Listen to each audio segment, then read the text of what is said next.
अपभ्रंश काव्य से संबंधित आगे के प्रश्नोत्तर। कण्हपा के समकालीन सिद्ध माने जाते हैं कुक्कुरीपा। महासुखवाद का प्रवर्तन किस शाखा में हुआ था? व्रजयानी शाखा में। बौद्ध धर्म में षष्ठी का संचालन 5 ध्यानी बुद्धा उनकी शक्तियाँ करती हैं, लेकिन तांत्रिक जब रूप धारण कर लिया बौद्ध धर्म ने तो उसमें और किसका समावेश हुआ? बोधिसत्वों का भी समावेश हो गया था। देखो अगला क्वेश्चन देख लो। ब्रजयानियों के अनुसार हम महासुखवाद की दशा को कब प्राप्त कर सकते हैं? जब प्रज्ञा और उपाय दोनों का संगम हो, यानी दोनों का योग हो, तब हम महासुखवाद की दशा को प्राप्त कर सकते हैं। अगला क्वेश्चन देखो। ब्रजयानियों ने महासुखवाद को किसके समान बताया है? आनंद स्वरूप ईश्वर के समान। निर्वाण, अगला क्वेश्चन देखो। निर्वाण के 3 अवयव कौन कौन से माने गए हैं? शून्य, विज्ञान, महासुख। अगला क्वेश्चन देखो। उपनिषदों में ब्रह्मानंद के सुख का जो आनंद माना है वो कैसा बताया है? सहवास सुख से 100 गुना अधिक।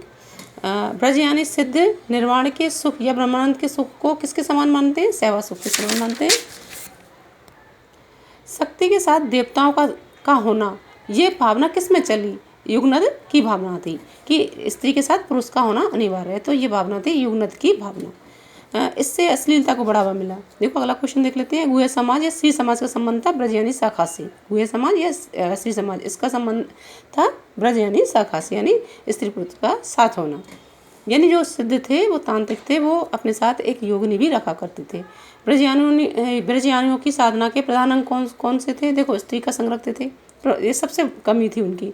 मद्यपान, मदिरा पीते थे, विवस्त्र तरीके के विधान किया करते थे, यानी लोग डर जाया करते थे, इस तरह के विधान किया करते थे। अगला क्वेश्चन। किस शाखा के अनुसार सिद्धि प्राप्त करने के लिए स्त्री का भोग सेवन आवश्यक था? ब्रजयानी शाखा में, यानी स्त्री का साथ होना जरूरी है अगर आपको सिद्धि प्राप्त करनी है। तो सिद्धि प्राप्त करने के लिए जिस स्त्री का भोग या साथ जरूरी था उसको क्या नाम दिया गया था? शक्ति योगिनी या महामुद्रा का। शक्ति योगिनी या महामुद्रा। देखो आचार्य रामचंद्र शुक्ल जब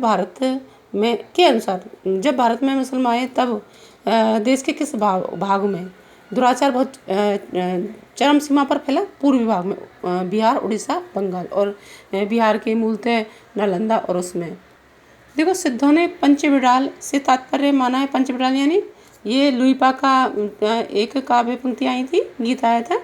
तो पंचविडाल से तात्पर्य बहुत साहस में बढ़ने जो 5 प्रतिबंध हैं उनके लिए उन्होंने माना है। देखो पंचविडाल से तात्पर्य उनका ये था: आलस्य, हिंसा, काम, चिकित्सा और मोह। देखो पंचविडाल हिंसा, आलस्य, काम, चिकित्सा, मोह आदि 5 विकारों को आगे चलकर किसने अपने काव्य में स्थान दिया है? देखो निर्गुण संतों ने और सूफी कवियों ने। हिंदू शास्त्रों में विकारों की संख्या तो 6 मानी गई है। सिद्धों में, यानी जो ब्रजयानी शाखा थी ना, ब्रजयानी शाखा, उनकी भाषा कौन सी थी? संध्या भाषा शैली।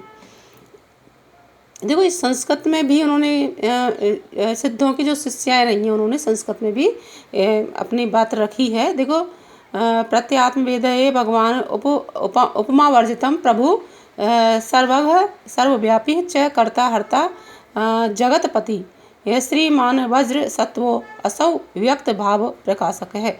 देखो ये किसके श्लोक है या अपनी बात किसने रखी है संस्कृत में? देखो ये संस्कृत में कहने वाली थी सहज योगिनी चिंता। और सहज योगिनी चिंता कौन थी?